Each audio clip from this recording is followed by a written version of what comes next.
నిన్న జగన్మోహన్ రెడ్డి గారి సతీమణి వైఎస్ భారతి గారు పర్యటిస్తున్నారు పులివెందుల ప్రాంతాల్లో.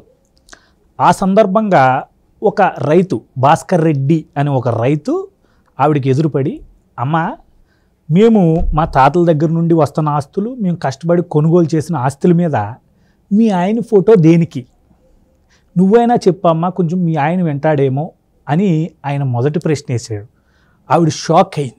మళ్ళీ ఆయన రెండో ప్రశ్న కింద, ఇప్పుడు రైతు భరోసా వస్తుంది కదమ్మా, ఇప్పుడు రైతు భరోసాలో కేంద్రమే ఇస్తుంది కదమ్మా సగం డబ్బులు పైన, మరి ఇంక మీ ఆయన ఇచ్చేది కొంచెమే కదమ్మా, అది కొంచెం పెంచమనమ్మా, మా రైతులను కొంచెం ఆదుకోమనమ్మా అని రెండో ప్రశ్న వేశాడు.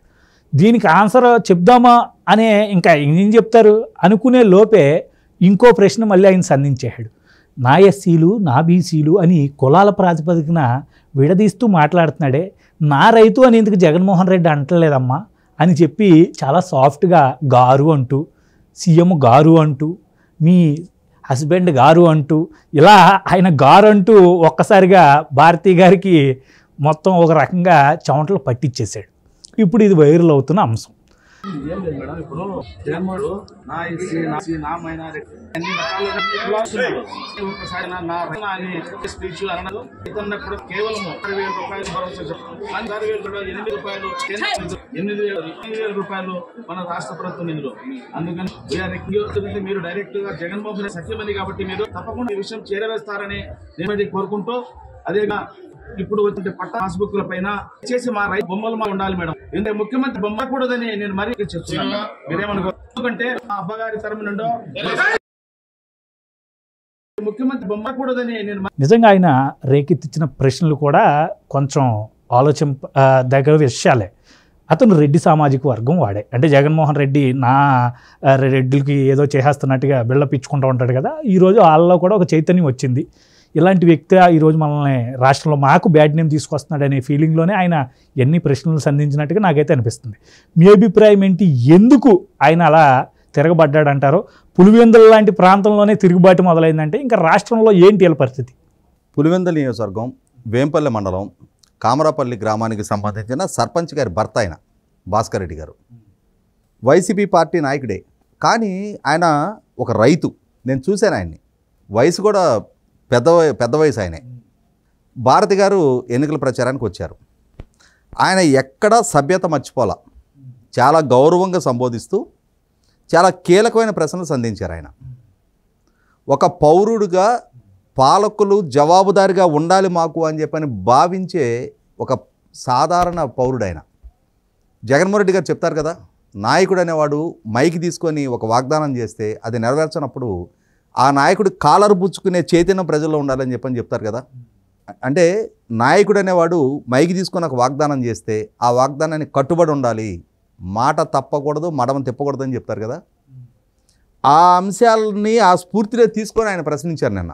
ఇప్పుడు రాష్ట్రంలో అమలు జరుగుతున్న విధానాలు, ముఖ్యమంత్రిగా జగన్మోహన్ రెడ్డి గారు పదవి బాధ్యతలు చేపట్టిన తర్వాత ఆయన పార్టీ రంగులు వేల కోట్ల రూపాయల ఖర్చుతోటి దశాబ్దాల క్రితం నుంచి నిర్మాణం జరుగుతున్న ప్రభుత్వ కార్యాలయాలకి, వాటర్ ట్యాంకులకి, సివరేజ్ ప్లాంట్లకి ఎట్లయితే వేసారో, గత ప్రభుత్వ హయాంలో నిర్మాణం చేసిన టిట్కో ఇళ్ళకి వాళ్ళ పార్టీ రంగులు ఎట్లా వేసారో, ఇప్పుడు ప్రభుత్వం ద్వారా ఇస్తున్న ఇన్కమ్ సర్టిఫికెటు, బర్త్ సర్టిఫికెటు, వీటన్నిటి మీద కూడా జగన్మోహన్ రెడ్డి గారి ఫోటో ఎట్లా ఉంటుందో, ఒక డెత్ సర్టిఫికెట్ మీదే ఆయన ఫోటో లేదు నవ్వుతా, మిగిలిన అన్ని ఫోటోల మీద, అన్ని సర్టిఫికెట్ల మీద డెత్ మీద కూడా ఇచ్చినట్టు, డెత్ సర్టిఫికెట్ మీద లేదు,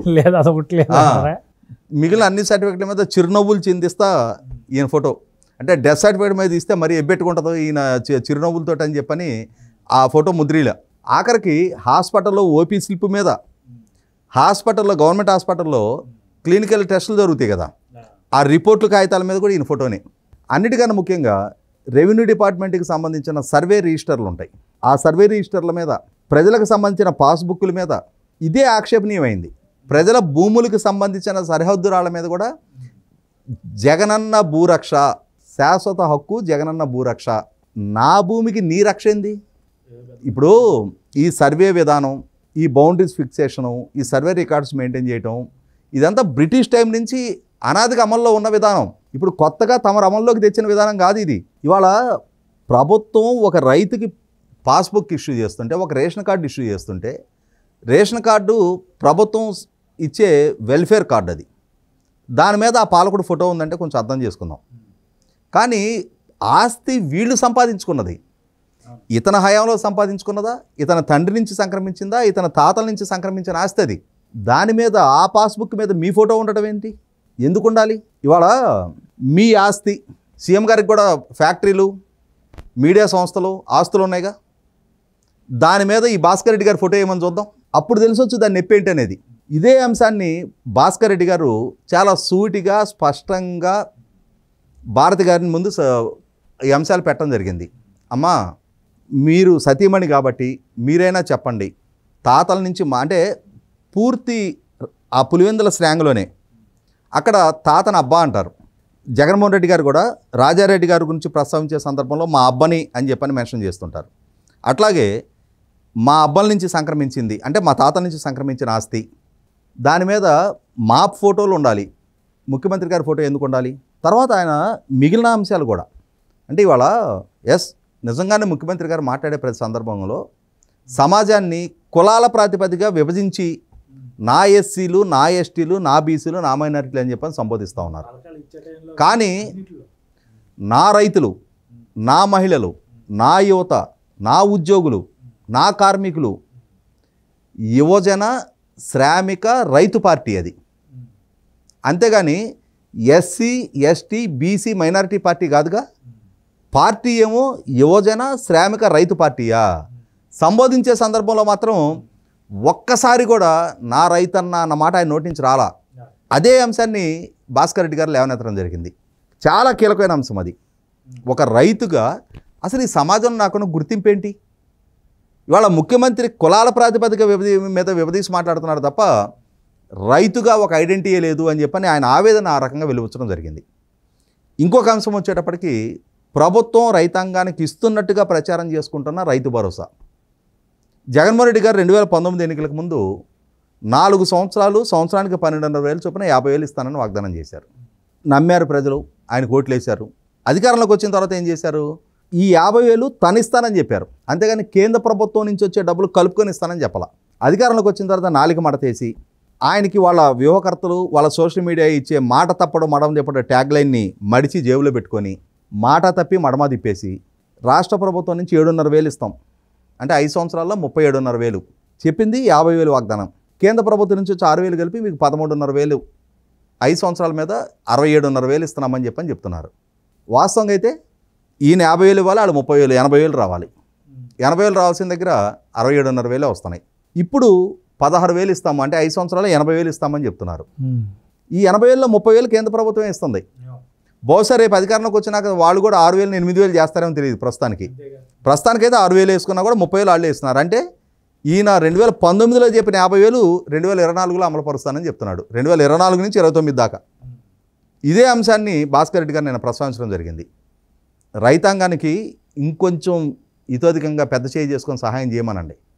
రైతుకి ఎంత చేసినా తక్కువే.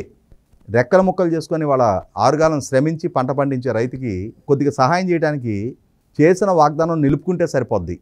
అంతేగాని పక్కాళ్ళు ఇచ్చే డబ్బులను కూడా మీ లెక్కల్లో చూపించుకోవడం కరెక్ట్ కాదు అని చెప్పని చాలా సూటిగా స్పష్టంగా చెప్పారు. ఇక్కడ ఒక అంశం గుర్తు చేసుకోవాలి సుబ్బు.